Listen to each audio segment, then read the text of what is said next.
Insanity is not doing the same thing over and over again. Far Cry 3 is wrong, and I don't care about it. I was just a Pyro fan, way too big of a Pyro fan when I was stupid and young. You know what insanity is after having a very big depressive episode? It is, my definition is, insanity is having an understanding that no one else has. So, my go to example for this would be someone seeing a UFO.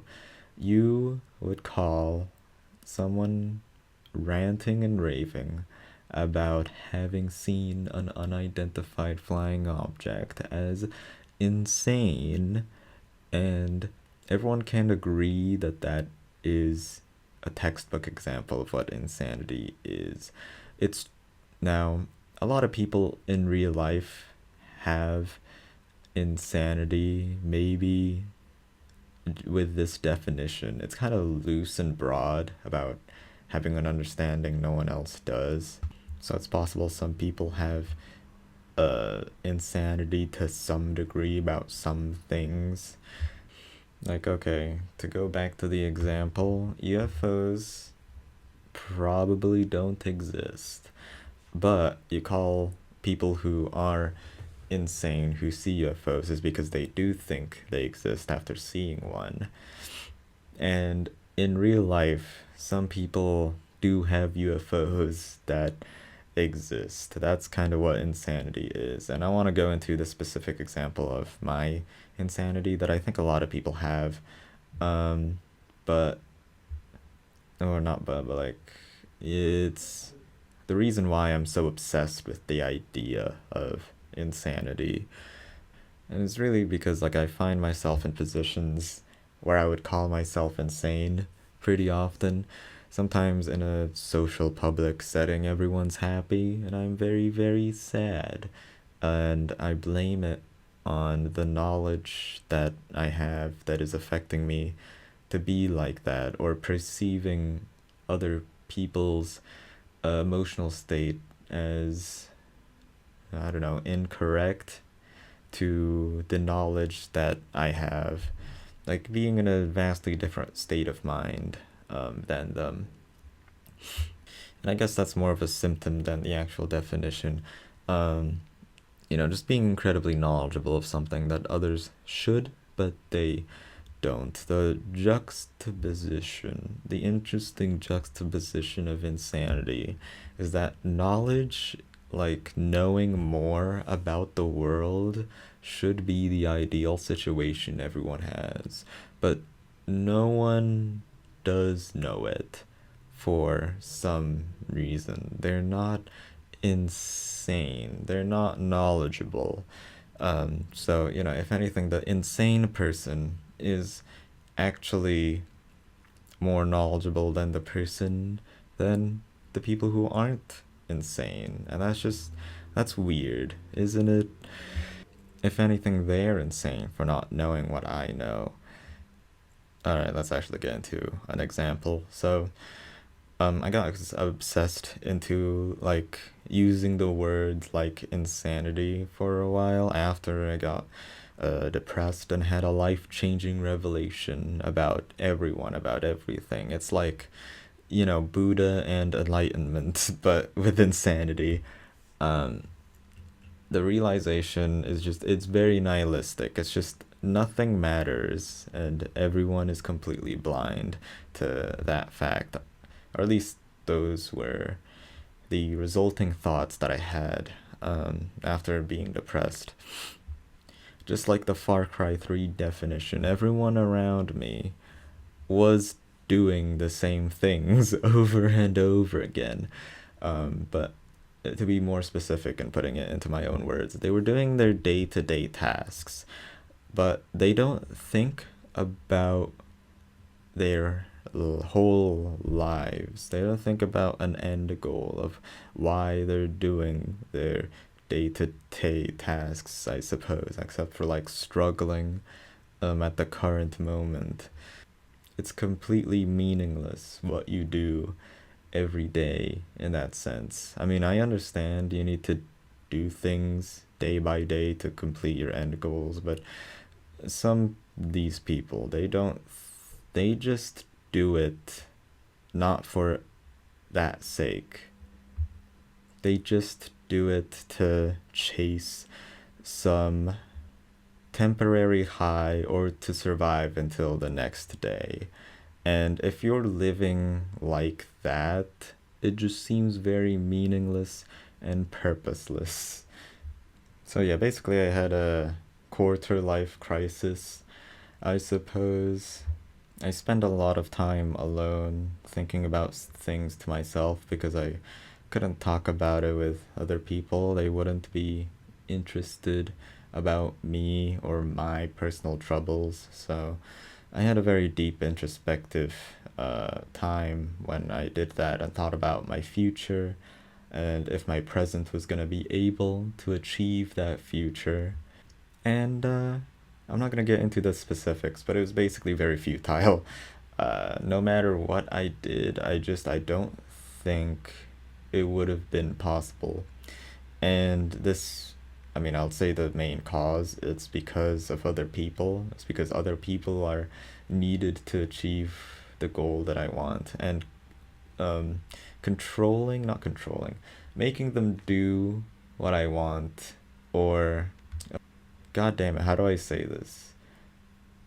Having them be in the position that I want related to me was never gonna happen because of the differences between people. But you know what? The cause of why I was depressed or whatever, it wasn't actually important. But I wanted to mention a similar quarter life crisis that my friend had that he told me about.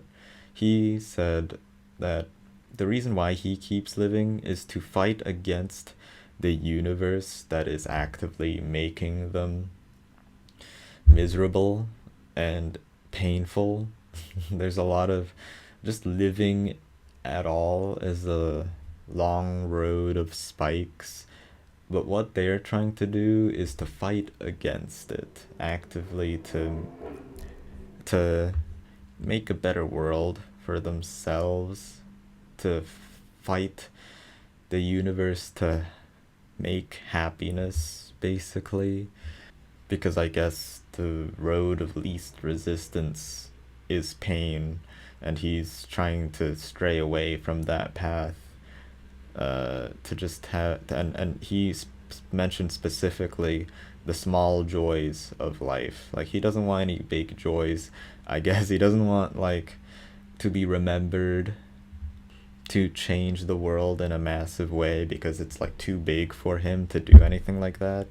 So instead, he's just trying to find happiness for himself, and everyday joys. And I have a philosophical, like, disagreement with that fact. First of all, the universe is not fighting you actively, it's fighting you passively.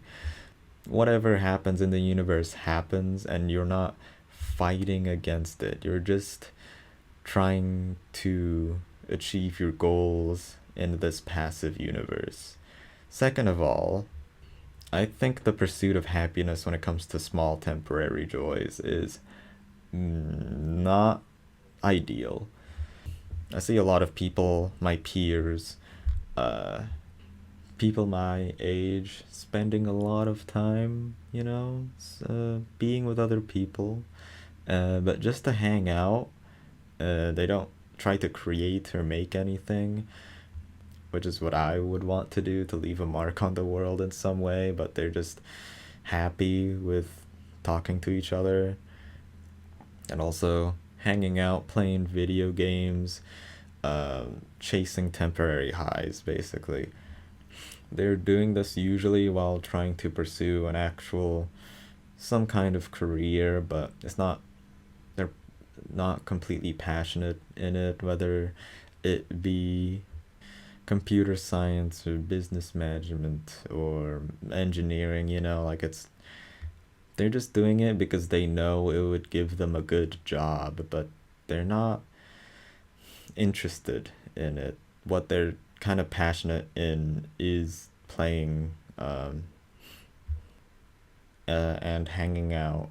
I guess not passionate in, but that's what they want to do for the rest of their lives. It's what sustains and fulfills them. For me, that lifestyle is just not. I just can't do that. Like they're trying to fit into a system that they realize is too big for them to change or move. So they know they have to fit in by studying, getting good grades, getting an internship, having work experience. But that would, fund their actual lives for survivability, but also for what they're actually interested in doing. But that's the thing, you gotta suck up to the system, and that you don't have your own will, I guess. They're working for somebody else's money. They're just grinding and doing things they don't want to do. I'm getting a call. Speaking of things I don't want to do, I had to deal with that.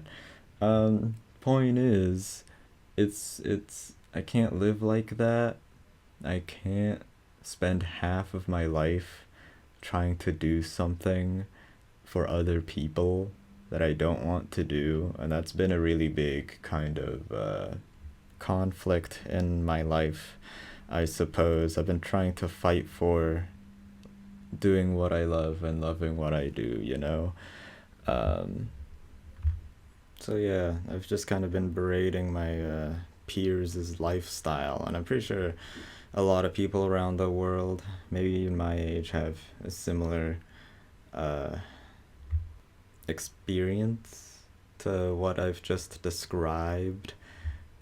And yeah, this realization that everyone is just doing whatever they're doing, even though they don't want to do that, is the insanity I was mentioning, and how I am free from that, or at least trying to break free. I can realize that I'm trying to be different, and I call everyone else uh, not living their ideal lifestyles when they should have a bout of insanity too, or a life crisis of some kind where they think about their goals in the future and whether or not they're actually going to achieve them. I feel like the people that I've just explained, they don't have goals in the first place.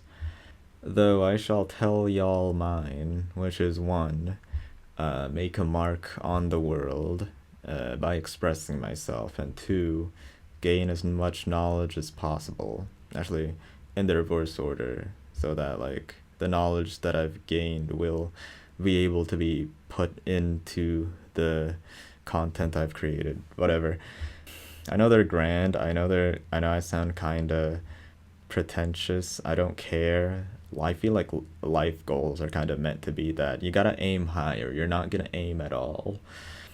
And what's kind of funny is that I know I just berated, uh, complained about how my friends live, about grinding, but not for any good reason, and playing games for chasing for temporary highs. I do pretty much the same thing. I work and I play video games. I don't like working, and I know that for a fact at least, and I'm trying to find a way to make what I do for fun, or how I express myself, into actual survivability. But there's a couple of nuances between what they do and what I do. When I play video games or watch movies or whatever, I'm always shooting for the top. I don't listen to anyone else's recommendations, not recently at least. Or at least I take recommendations incredibly seriously, just so I can make fun of the people that recommend it to me. what I usually do is just, I just go onto the internet, go to Google, search up top 10 best shows of all time, best movies of all time according to genre, best video games on the Switch. And literally no one else does that. Everyone's stuck in their own little bubble. Everyone has a very small sphere of knowledge, while if you were actually out there, you'll listen to like you'll if you pretend that everyone that recommends good things are one entity. For example, people say Game of Thrones is a good show. Different people say Breaking Bad is a good show. Um, and yes, I'm sure there's a lot of intersecting people who watch both shows, but they're both, everyone agrees, is universally good. So watch both. Even though they're in different genres, well, sort of, they both have their own version of good in them that some people won't be able to see and some people will. And what I'm trying to do is find the good in what everyone thinks is good. So then I can enjoy the most things ever. Like, I watch movies, play video games, consume media for the sake of knowledge. And in the end, I think I do have a pretty good critical eye when it comes to watching, consuming media. But the general audience doesn't agree, and neither are they even aware of what people who have seen everything sees. Like, that's why I feel like there's such a big difference between critics and audiences. The critics are insane. They have watched too much, and the audience only have a surface level understanding of what they're talking about. And that's why I kind of have a sympathy for people who are insane when they have an understanding that I don't. I desperately want to understand them and to not call them insane. They're usually the most interesting people. Normies are boring. And I can't fit in with them. So yeah, hopefully I kind of explained that one. I think hopefully. Depression is boring. Insanity is cool, y'all. Go feral. Go wild. My interest with insanity has also bleeded into the other idea of insanity, that it is just uncontrollable, disgusting, and destructive. Like, what you think of, like, when I think of insanity, I think of a wolf, one that becomes a werewolf and eats people and loses his rationality. That I've gone into that insanity as well, because it's cool. Anywho, I'm edgy as fuck. Like, I've also kind of started to realize I've been emo and edgy, and I haven't grown out of that phase, even when I'm supposed to be in university and trying to be professional or whatever. So yeah, that's it. That's insanity for me. Understanding things no one else does. Consume everything and goodbye.